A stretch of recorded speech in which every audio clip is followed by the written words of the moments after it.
WCPT Willow Springs, and online at WCPT820.com, where facts matter.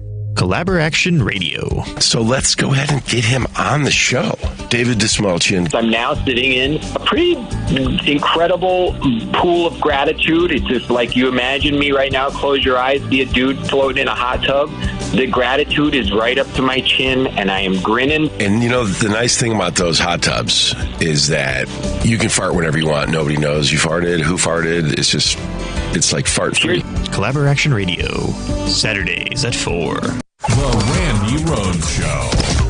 Oh, congratulations to the Fox and Friends weekend morning host, who's now our Secretary of Defense. He's a veteran, everybody. I know, I'm a veteran too. I'm pretty sure I wasn't on any of Kamala's short list for any cabinet position, but oh my God, these pits, it's almost like, well, there's a word for it. It's called patronage. Right here, right now on WCPT 820, weekdays 7 to 9 p.m. Central Time. This is WCPT 820, where facts matter. The following program, Collaboraction Radio, is sponsored by Collaboraction, and to the extent applicable, their guests. The views and opinions expressed therein do not necessarily reflect those of Heartland Signal, LLC, or its management.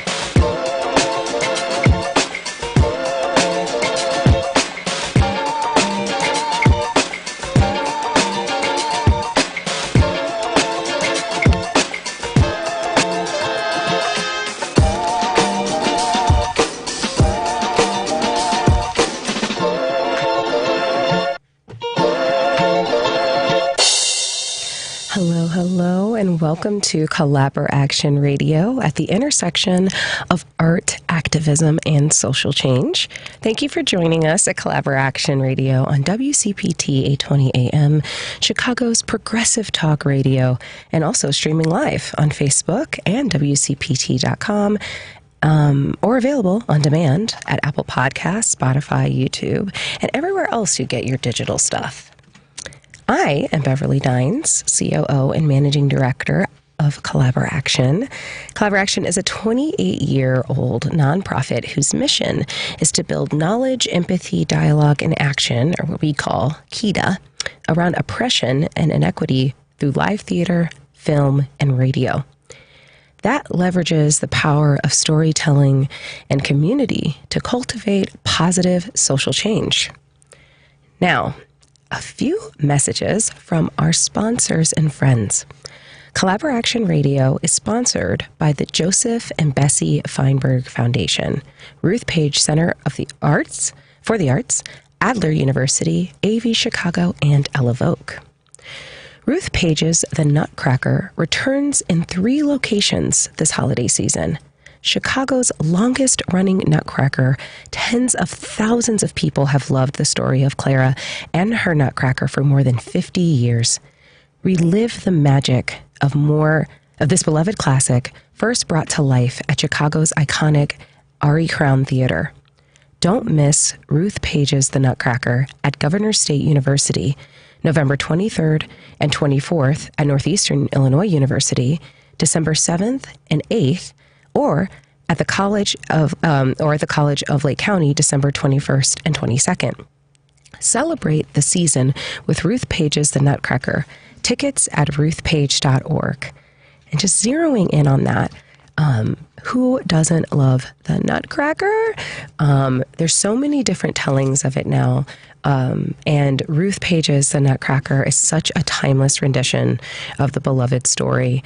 If you're anything like me and grew up in the early 2000s, Barbie's The Nutcracker, classic. And so if you love The Nutcracker and are excited about chestnuts roasting on that open probably propane fire, definitely consider getting tickets. Go to ruthpage.org and join in on the magic. Adler University is dedicated to advancing social justice and equipping students to lead purposeful lives through its innovative academic programs rooted in the legacy of Alfred Adler, a pioneer of community psychology.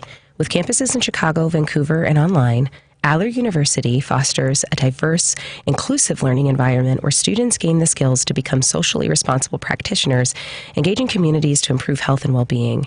Discover how Adler University empowers students to make a meaningful impact in the world. AV Chicago is Chicago's leading provider of AV production and event management services, and Elevoke is a purpose-driven destination and event management company that seeks to become a trusted strategic ally to your business as they delight your audience and generate impactful outcomes. Thank you to all of our sponsors for continuing to be champions for the mission and our work. And after our show today, if you feel impassioned and want to join the conversation, Collaboraction Radio is made possible by donors and members like you. Email radio@collaboraction.org or go to www.collaboraction.org to learn more. We've got a lot going on at Collaboraction, and you'd think, well, Beverly, it's the end of the year, it's November. Shouldn't we be winding down? No, we're just getting started.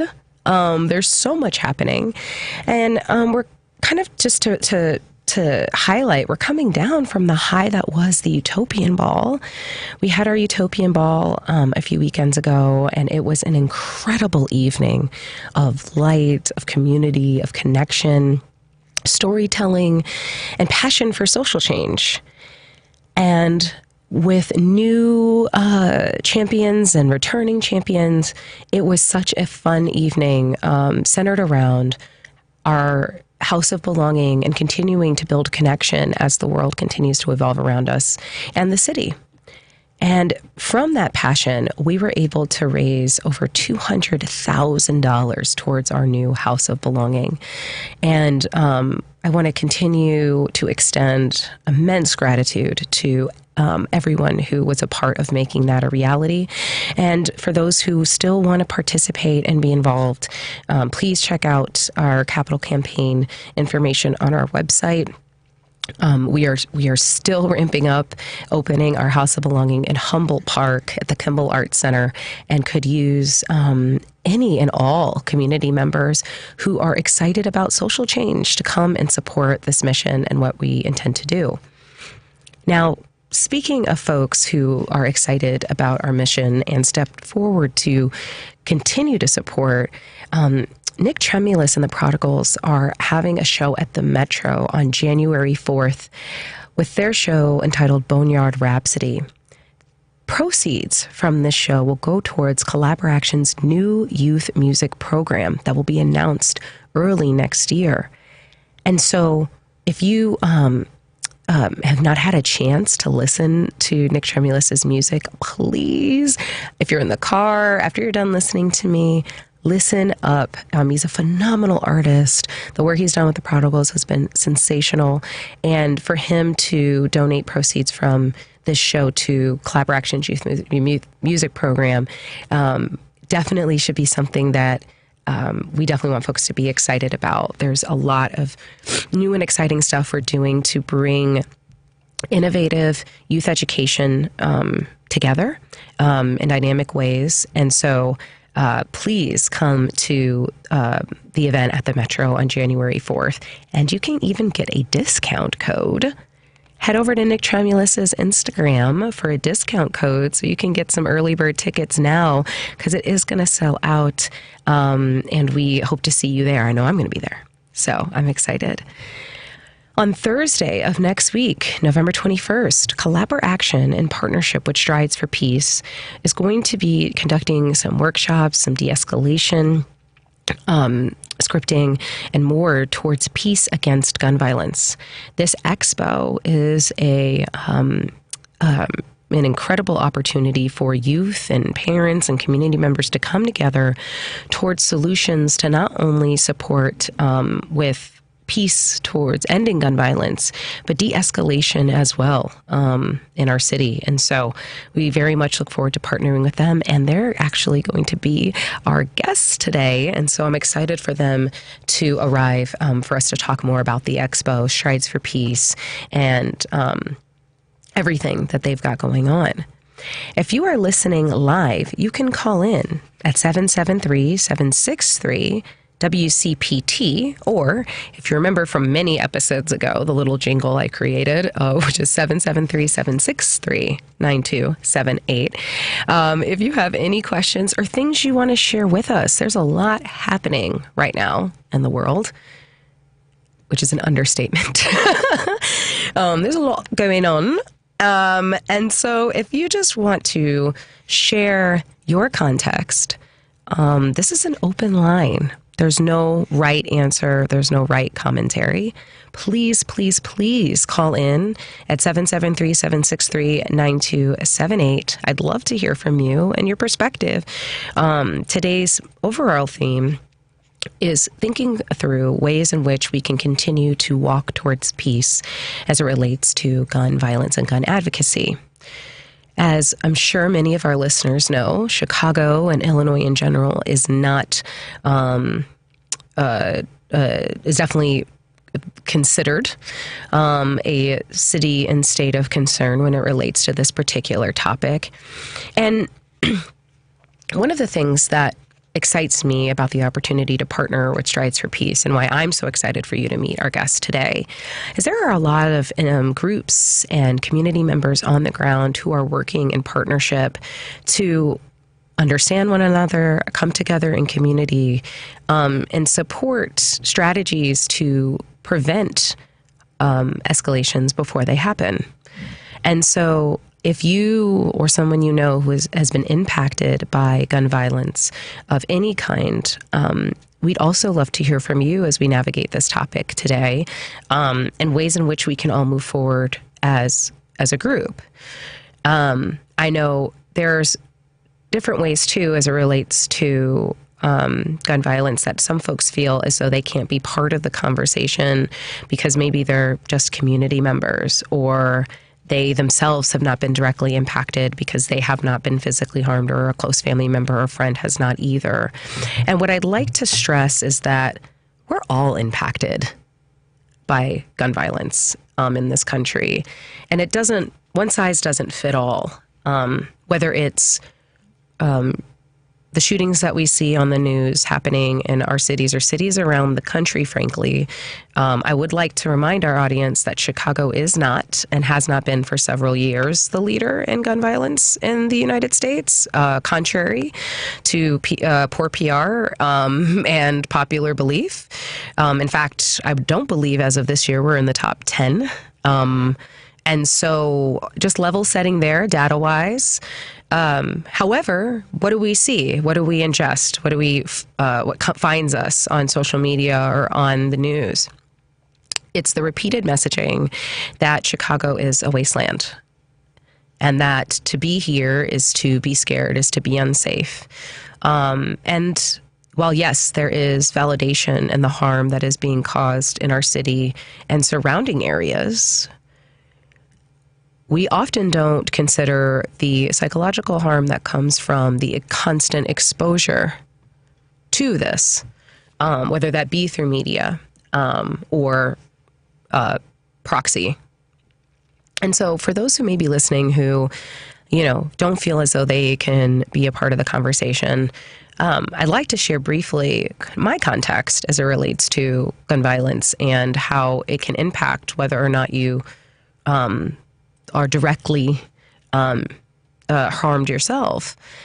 So I used to live in Highland Park. I lived there for 4 years, and my husband and I were present for the Highland Park shooting.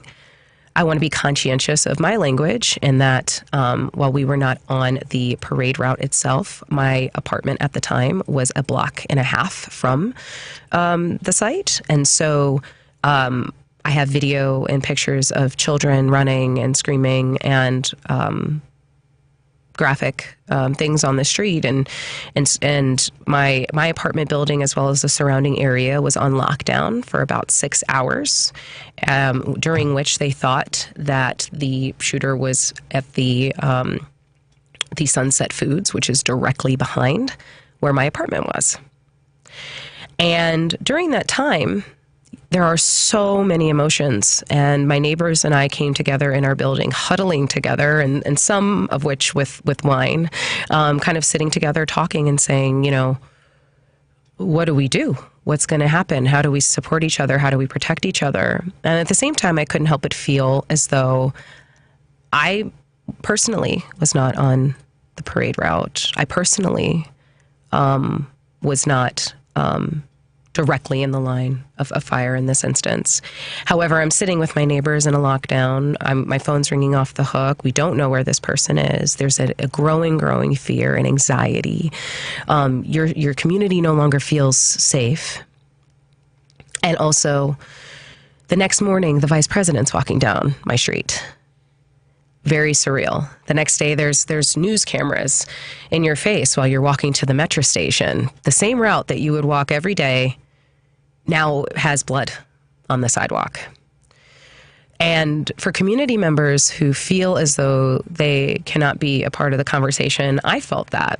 I felt an immense sense of guilt that I wasn't enabled to speak about this particular issue because I myself was not sitting on the parade route, and yet the community harm that was caused from just that context and the ripple effects that occurred from people adjacent to and nearby to and witnessing to cannot be overstated enough. And so, taking it a step further, I went to the University of Dayton. Several years before that, there was a shooting at Ned Pepper's in the Oregon District, where my friends and I used to frequent often. A friend of a friend lost a coworker. And so we're all touching it. Whether you think it's directly related to the gun violence as quoted or as described by the media, that seems to be a specific subset of groups or populations, it impacts everyone. So we all have the ability to be a part of the conversation because you don't know how many degrees you're separated from it. And I will tell you, if you look around, there are not that many anymore, which is why it's on all of us as a community to have those conversations, because there was a period of time where I was checking the doorknobs 4 times a night. And this is just real talk. My apartment didn't feel quite the same. Walking to the metro didn't feel quite the same. There was a point where several of us were walking to the metro months after the shooting and talking to the side like, hey, how are you doing? Are you okay? And those are the folks, the community is who gets left behind beyond the family as well. The families as well as impacted because it's on to the next and on to the next and on to the next. And so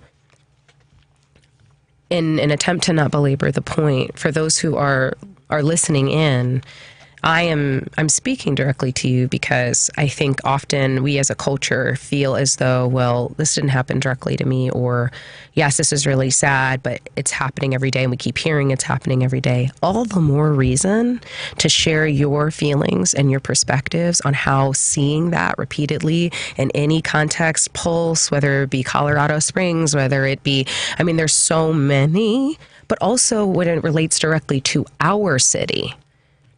Let's go back to the data again. We are not even in the top 10, but you wouldn't know that given how people communicate about our city. And so what Strides for Peace is trying to do, and then we are partnering with them to do also, as well as a bunch of other amazing community organizers, is to talk through what is the pathway for peace for all. How do we de-escalate these scenarios before they even get to a place where harm is caused? And how do we create infrastructure, excuse me, as a community so that whether it is gang violence, whether it is mental health issues, whether it is any scenario, How do we build spaces and infrastructure so that folks can reach out and say, I need help, or I feel unsafe, or I feel as though I don't have another route, before it gets to a place where harm happens? And so as they get ready to arrive, I'm excited for us to chat with both of them on those strategies and how we can continue to move forward together. If you yourself have a story or feel connected to this topic, and again, maybe in hearing me share my context and my adjacency, feel as though perhaps it's brought commentary from you that you maybe didn't realize, please call 773-763-9278, because it impacts all of us. Another element that I think is important to highlight as it relates to art and social change. Think about the music we ingest. I talk about that a lot. 2 shows ago, I talked about the media we ingest. And now I'm talking about the music we ingest because there are so many artists that are amplified and profit off of war instead of peace, right? And this is most certainly not a commentary or dig about any particular genre, because I think that becomes its own dangerous conversation, and that all of this particular genre is one thing. Nope. I'm speaking to a subset of folks that have amassed a major following from continuing to perpetuate harmful narratives relating to gun usage, inappropriateness around gun safety, causing harm to other people. And what I have found myself curious about, and I'd love to hear from listeners as well on, is how do we balance the line between authentically sharing our stories that may not look as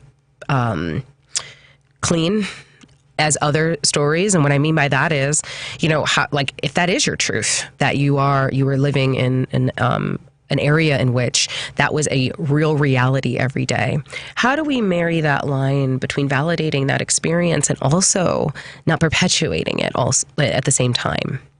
And I think we as a society have yet to really find that balance, where in popular culture, we're simultaneously saying this and acknowledging this is the reality for millions of people every day in Chicago, in St. Louis, in Detroit, in LA, in New York, in like it all over, right? And also, how do we partner to say, let's utilize this art to enact social change and say, this is not how I want my brothers and sisters in these neighborhoods to experience this, or yeah, I got quick money and it looks really good in my hands. And also, I lost 3 of my brothers. Like, how do we volley that line? And I want to be conscientious of my own privilege in that I don't have that experience. And so if you do, and you have a different perspective as to how music and art and media relating to this particular topic has intersected for you and validated your experience, I'd also love to hear from you. Because I think what we're attempting to do is open conversation towards action and de-escalation. And there are so many nonprofits and so many community groups in Chicago who have been doing that work on the ground in our neighborhoods, in our suburbs, in our communities around education. Collaboraction recently partnered with Everytown to do 6 PSAs, half were in Spanish, others were in English, on safe gun storage. Gun violence, gun safety isn't always ducking when you're walking down Wacker, right? It's also lockboxes. It's also education, teaching the people around you and your families, if you choose to keep them, right, the proper and safe ways to do so. It's having locking mechanisms and so on. And so these PSAs were geared towards, again, safe and best practice And so it was such an honor for us to partner with them on these PSAs, because it's continuing that dialogue of validating that it's real. And also, how do we just keep our communities safe? So if any of that resonates with you in any of those contexts, please call 773-763-9278. Now, I'm really excited because in a few moments, we're going to be joined by two board members and who are also artists, documentarians, and social change advocates of Strides for Peace, Dar'tavous Dorsey and Rubye Lane. They are going to join us to continue the conversation, share their stories and context, and also talk about why this expo is so critical. Again, that expo is next Thursday, November 21st. It's for students, it's for parents, it's for community members, to continue these conversations and validate this reality. So they're walking in now. And so I'm so excited for them to sit down. Feel free to sit wherever makes sense. Grab a mic. Hi. I'm going to let them catch their breath. But as I said, as they get comfortable and ready to continue to chat, please call in and join us. 773-763-9278. Inhale, exhale. How are we? We're here. Yes. You're here? Yeah. There's a lot of traffic today. I was coming from West Loop, and it was a lot. So it was, it's been like that. Protest downtown. Yes. Is it downtown? Yeah. Oh, we're there? Yes. Yeah. Oh, okay. So, needless to say, you've made it. Thank you. We're here. I am, as I said before, I am welcomed by Dar'tavous Dorsey and Rubye Lane. Thank you so much for making time. Thank you for having us. Of course. So to tee up, before you arrived, I was kind of talking generally about social change advocacy around gun violence, but more specifically around the intersectional ways in which our community may not realize they're impacted by gun violence, gun advocacy. So I shared my context about being a community member in Highland Park, who was present for the Highland Park shooting, and then going to UD, where friends of friends were impacted by the University of Dayton, impacted by that one, but then also about our context in Chicago, how we're not even and haven't been for some time in the top 10 for violence, and at the same time, that's the narrative. And so I've invited folks, if they're able to come and join us as we continue to talk about how Strides for Peace is working towards just that in action, and dismantling this concept that it's only a particular group that's impacted, but it really is a community effort for us to get it done. And so teeing that up, I just want to check in and ask, how are you?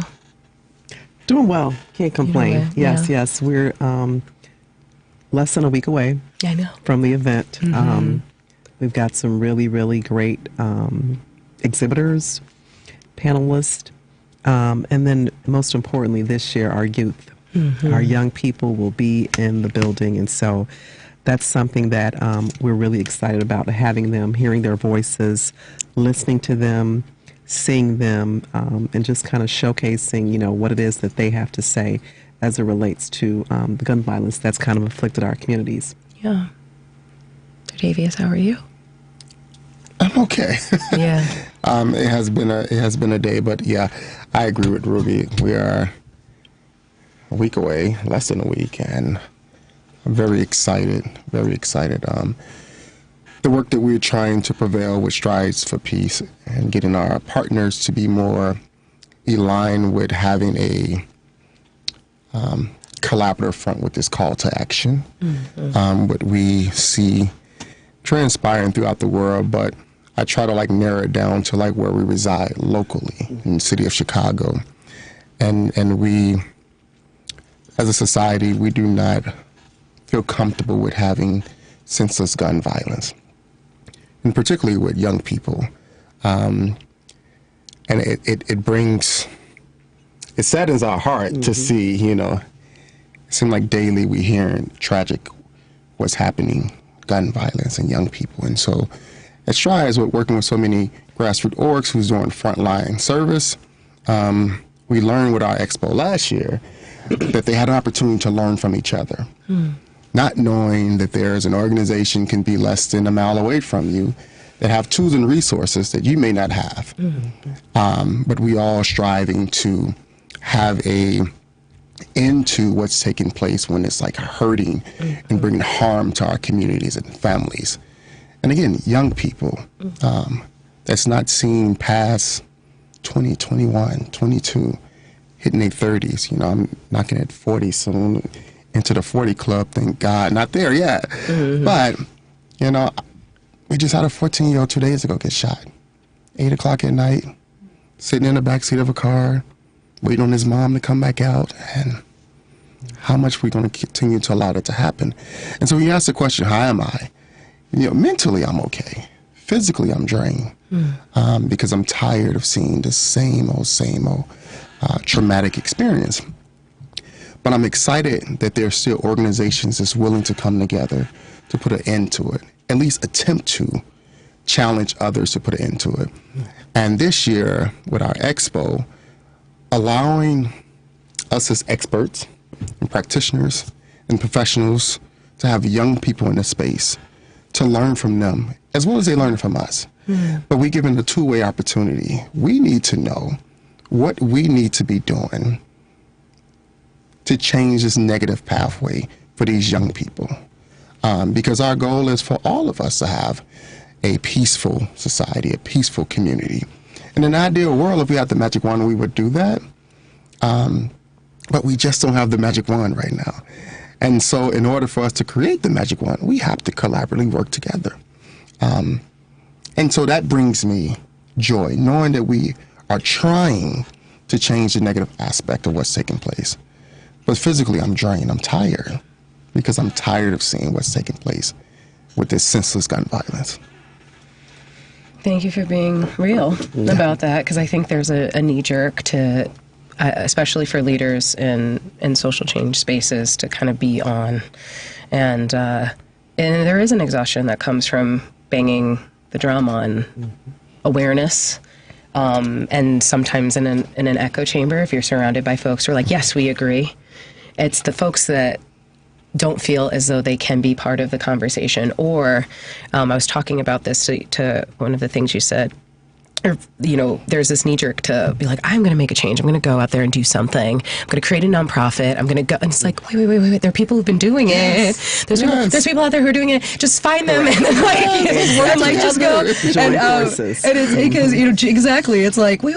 Or like, if you want to plan a new initiative, like, wait, who already is doing that? And then just make it a partner of it. And I think, you know, I was just talking about this last night with a collaborator, and we were laughing because, especially for go-getters, once it does impact you, it's like, like I'm gonna make a change. And it's like, well, like maybe just go on Google or the tool you use and look up who's been doing it. And I think, you know, if anything, to exactly to your point, what I'm so excited about for the Expo, because this is my first time going to the Expo, and my collaborator Linda Soul and I will be doing a workshop there, which I'm so excited for. And Thank you. My gosh, I'm so excited. And so, you know, for me, I'm excited to see also who else is part of the conversation, and who can we bring in, and then how can it. And the more that we're doing that nationally, but I love that you said locally. I think for me, that's, and I'm sure for other listeners, it's hard not to think in the macro context of like the nation and all of our macro problems. And it's like, start with your neighbor, start with who's grassroots now. And so we were just talking about that yesterday, and I thought about that. I'm like, Strides for Peace is doing it. So if you feel, you know, compelled, like, they're already on the ground. Volunteer and join. Yes. And I think to take it further, I was mentioning. So I love 5Ks. That's my sweet spot. I think you know where I'm going. That's my sweet spot. And I was talking to my co-leaders, Anthony and Darlene. I'm like, it'd be so cool if we did like a 5K, such and such, such and such. And Anthony said, I think Strides for Peace has a 5K every June. And I was like, really? Because I was already like, and then we're going to do it here, and this is going to be the route, and then these are the people we're going to partner with. And he's like, what I think, and I went online, and I was like, they do this every June. Let's just join them. And so, but again, it's just, you know, the more we can think that way, the more we're magnifying and amplifying naturally, and supporting each other in that process. So I appreciated you sharing that, because there's so many examples, at least for me, where I'm like, oh, there's already folks on the ground doing that. So. And that's the beautiful thing about Strides for Peace. Yes, I'm a board member, but I'm not biased. I think when I first was attracted to this organization, it was because they were literally rallying different organizations, grassroots, South Side, West Side, North Side, East Side, if you will, to come together. No political tape. If you're doing the work, Strides is here to support you. And I think that people have seen that and have seen Strides in that capacity and really look to the organization to be that voice for all of those other smaller organizations across the city who are already doing the work. And so what I really love is that we're giving them an opportunity to have a larger platform, because they are the unsung heroes, if you will. They're out there on the front lines daily. And so by us joining forces with them, it's helping to magnify their platform and their voices. And so that's one of the beautiful things that attracted me a few years ago to become a part of this organization and to see how we can help advance the narrative and show the community that, this is what we're doing.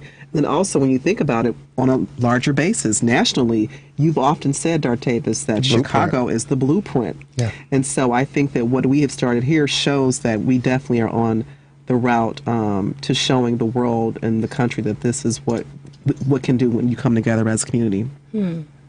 Yeah. So I'd be curious for viewers or listeners who are not maybe familiar with Strides for Peace, what would you say? You kind of talked a little bit about what drew you to the organization. I think to go the next step of being board members, being Expo co-chairs, what was that moment for you or moments that impacted you to continue to do this work and step into this space for community change? Oh, I'll let you go first, Rubye. So for me, initially, I found out about it through Maggie, who's the founder of the organization, Maggie Beskowski. The visionary. The visionary, beautiful woman who has a huge heart. And so when she reached out to me to tell me about the work that they were doing, I was just fascinated. So before I even became a board member, I was going to the races out in Grant Park every June. That's a little drop for our upcoming race in June in Grant Park. Because there you have just a sea of people there from, different ethnicities, different backgrounds that are coming together. Yes. And so when I found out more about the work that they're doing and how Strides is sort of the umbrella organization that has maybe over 100 smaller organizations across the city, north, south, east, west, that are there working. Kids Off the Block, Diane Latiker, Ring of Hope, Anthony Wright, a number of other organizations, Paving the Way, that are doing the work in the communities. They're there, they have the resources, they have some tools, but not necessarily the larger voice. And so when Strides comes into play, then you have an organization that's sort of the umbrella of all of them saying, hey, let's come together and make a stronger impact. And so for me, that's what Strides for Peace is. It's that collaborative effort of all of the other organizations, grassroots organizations that are doing the work, and we're just coming together to sort of say we're all here, we're stronger together. I can attest and agree with that as well. I'm excited to be a board member, excited to be co-chair along with the amazing Emmy Award winner, Rubye. Yes. Oh my gosh. You said Emmy Award winning. Yes. I give the queen her respect. But more so, it's working with the community partners. And what I really admire about Strides for Peace, and I attest, before I became a board member, it was the work that they were doing with community partners without taking the shine away from the community partners. And that's what really opened my eyes. You have so many organizations, small or large, and they can come and they will take your shine away. Yes. And you have these grassroots orgs like, well, that was my idea. Oh, I'm working with this, or I was trying to get in with this department, and then you just come and snatch it. We don't do that at Stride. But they put their logo on it, so then it's fine. The logo's on the flyer, so it's fine. That part. Yeah. But we have a different goal, and so, we have the mindset where we come together, and I call it a think tank, and we say, like, how can we learn from each other? Something that we do a lot at Strive for Peace. We have lunch and learns, and we provide lunch, but we learn from each other. What is your agency doing? What's missing? And how can we support it? And because of that, we've grown stronger in numbers because we're not trying to outshine.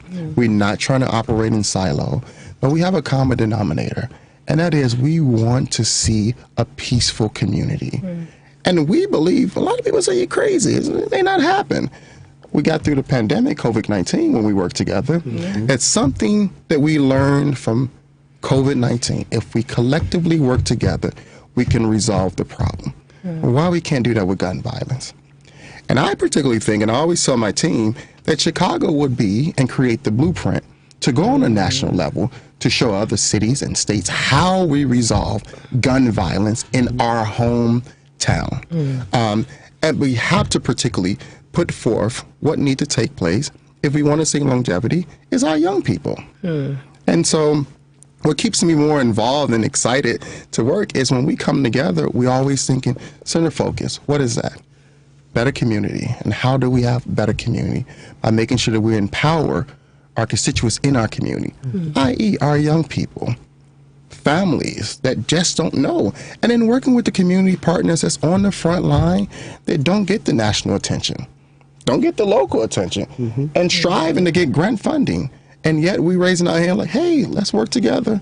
If we come together, we can resolve this. And you're going to look good, and you're going to look good, and we're going to look good. But more importantly, we want the community to look good. And so that's what keeps me more excited to be a proud board member for Strive for Peace, is because we're trying to make sure we have this heightened amount of collaborative front. What would you say are barriers of involvement or barriers of engagement that you've seen as to why folks may feel like it's a lost cause?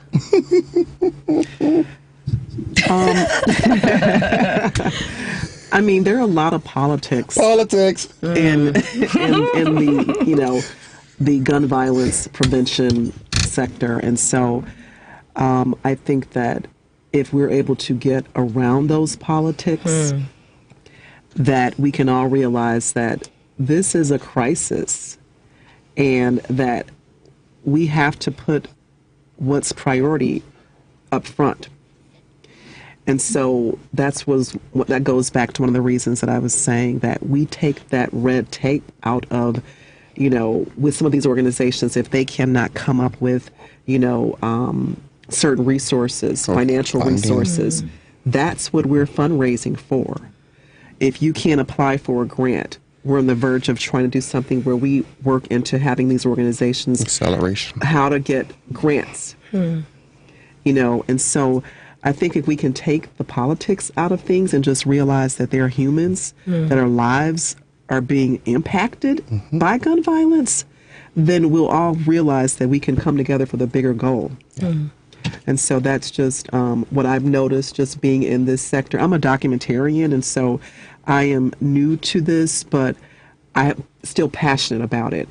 And I see the neighborhoods that I grew up on where there's gun violence that's happened. And so I care, even though it is not directly, but it still has directly, because whenever I see something, I have a heart, I'm a human. And so if we can take the politics out of it and realize what's at stake here, then we all will be much, much better. And also acknowledging that it's a crisis.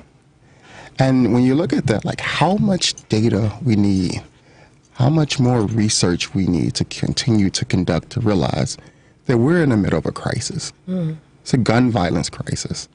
And when you agree with Rubye, if you could remove the politics from it and put the power of passion in place of politics, then we really can work together.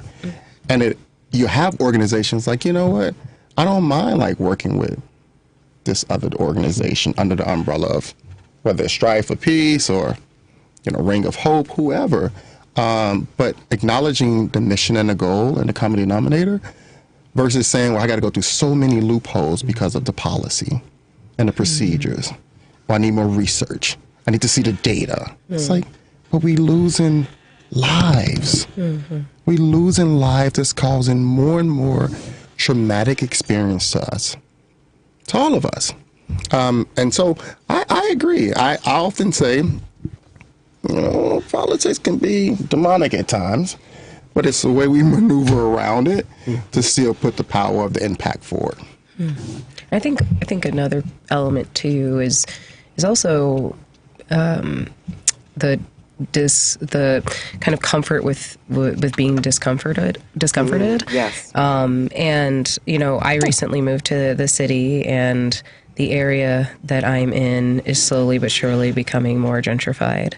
And when you kind of continue to push the problem west or south or away, there's this muddiness that comes from, great, our neighborhoods are safer now, and but what does that actually mean? And I find myself and my neighbors asking that question often about, they announced the multi-billion-dollar development plan for the space around the United Center,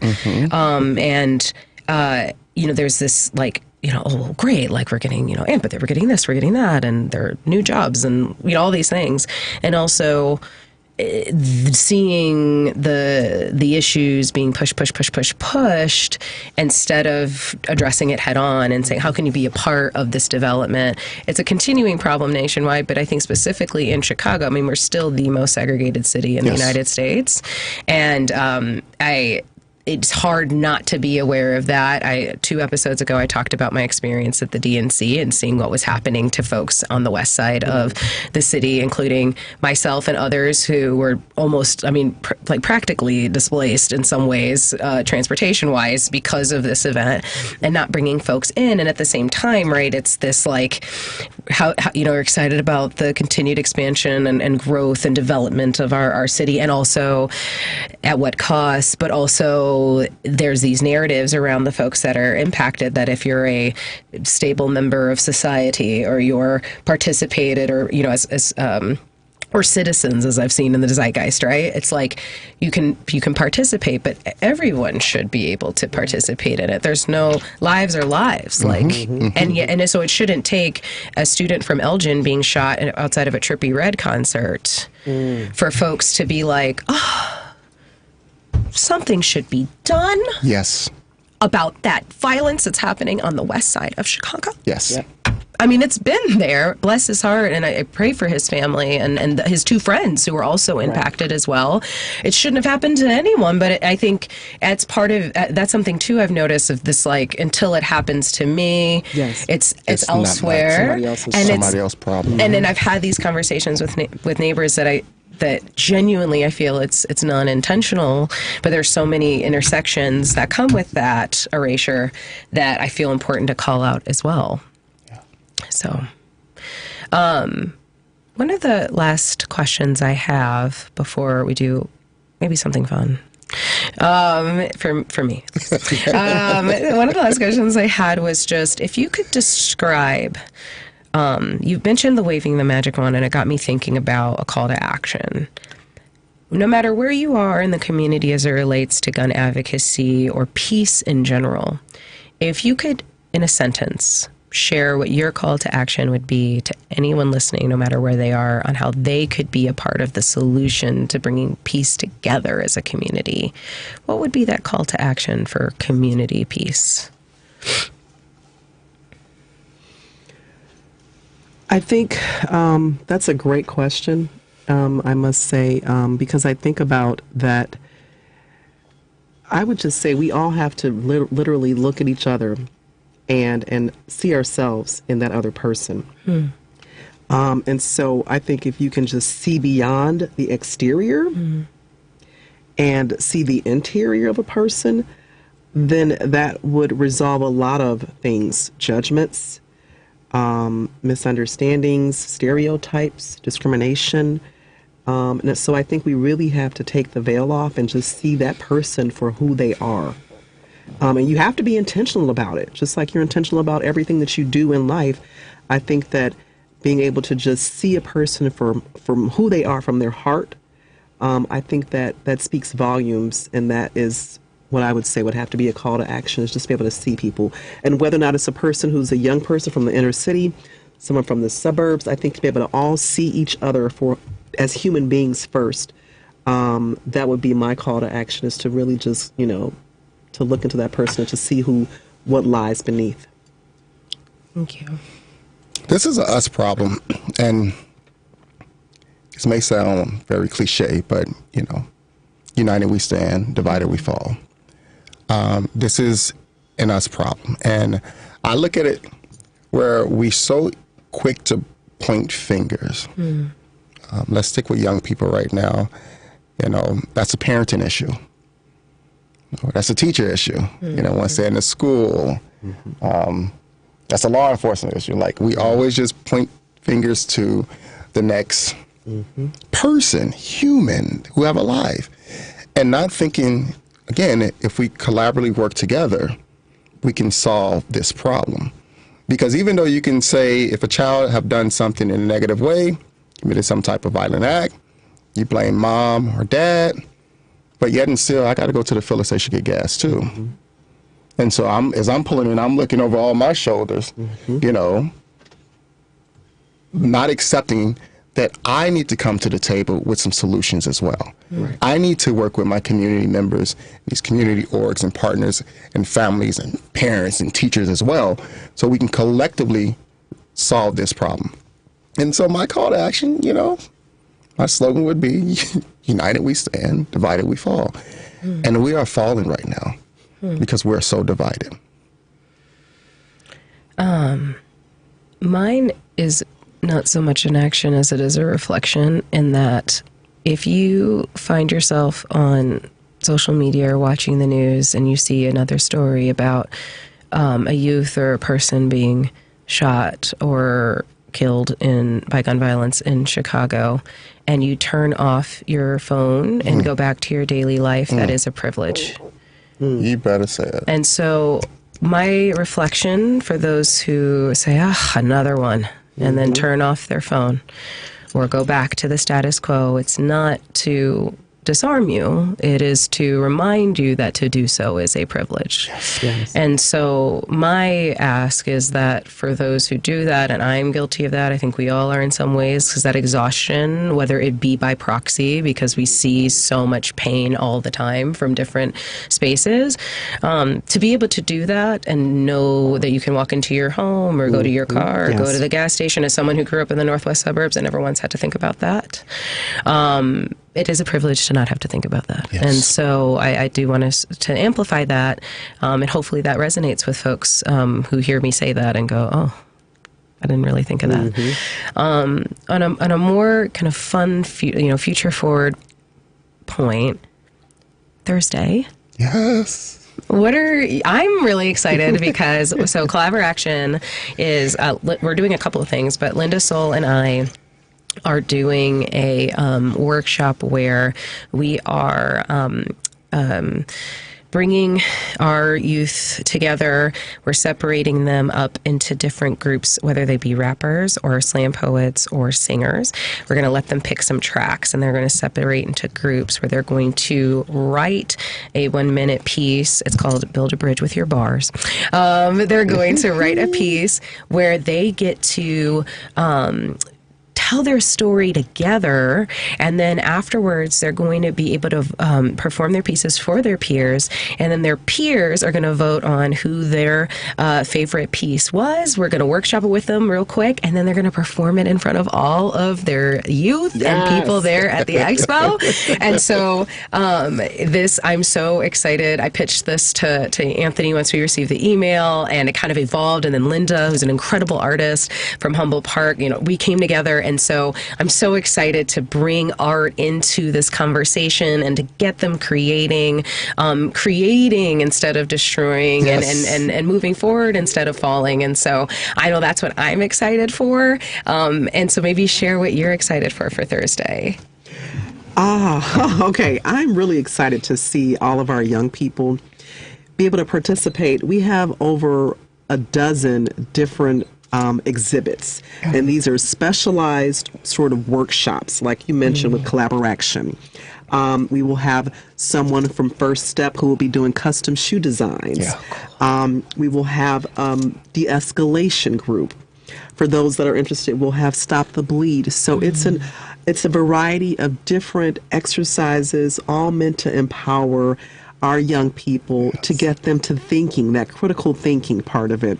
And so just be able to see them walk into those doors at the UIC Forum Thursday, November 21st, 10 a.m. It's going to be just a fantastic day for us. We've been working hard and long on this.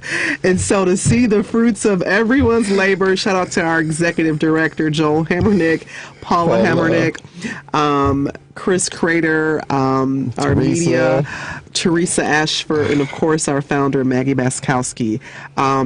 We're just giddy right now because we realize the impact. And then we know that when people...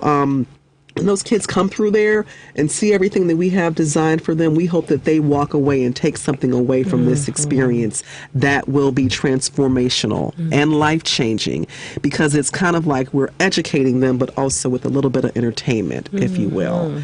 And so then we also have a day in the afternoon, and I'll let Mr. Dorsey take over there. There she go. I'll be brief, but I'm excited as well. It's almost here. We said this when we did our walkthrough yesterday. Like, wow, like we saw this huge space and like, this is going to be an amazing experience. Because we've been planning so hard to make this happen. Yes, we have. And we're so excited that this year, like, our scholars can be in attendance. We have a vision and a goal, like, as we continue to grow, we want to see 1,000 and 2,000 young people in there. So be looking out for next year. But what is key in the evening part or afternoon part section, once our scholars leave and like we learn from them and they learn from us and they take some of the knowledge back into, they forefounding of the community and they can regurgitate it back. But then our community partners get to learn from each other. And we're going to have an amazing 3 hours of like learning, collaborating, you know, what your organization have that my organization doesn't, how we can work together. And then we're going to close out, we're going to do some type of mindfulness piece, or we're going to have Ali come and like center the call to action. And we have amazing panel that I'm going to shout my own self out that I'm going to moderate. Yes. That we have some great leaders in our state, in our county, in our city that would be a part of this panel. I think I can call it out. We have a representative from Office Fire and Violence Prevention from the state's governor's office. We will have our city clerk, Anna Valencia, a part of it. We will have Avik from Cook County, and then we're going to have a community partner, Pastor Wright. And so we hit at the intersection of all. Yeah. But the goal is, how can we continue to work together, no matter what sector we are in this state or in this country, to solve this problem, keeping all this attention and center focus on our scholars. And so I'm looking forward to an amazing journey. And as my phone haven't went off, but 2 minutes, we get another boot. And I will shout this out too. This year, 176 new organizations signed up to be a part of this. That's 176 new organizations, not including the 160 we already had. And so people are talking, and we're looking forward to an amazing journey. We can continue to work together to solve this gun violence problem. What a solid way to end the show. If that didn't get you excited about next Thursday, yes, it's going to be so much fun. And I can't wait to recap it and continue to partner, and it's going to be awesome. So thank you both so much for making time to be here. Thank you for having Strides us. for Peace. To learn more, please look them up. Look up the incredible expo that's going to be next Thursday. And of course, you'll be able to listen to this episode on our Collaboraction Radio podcast, or WCPT as well if you're watching us live. Thank you both so much. Thank you. And we'll see you Thursday. Yes. That's right. And if not, at the next event. Thank you so much for joining us. I'm Beverly, and this is Collaboraction Radio.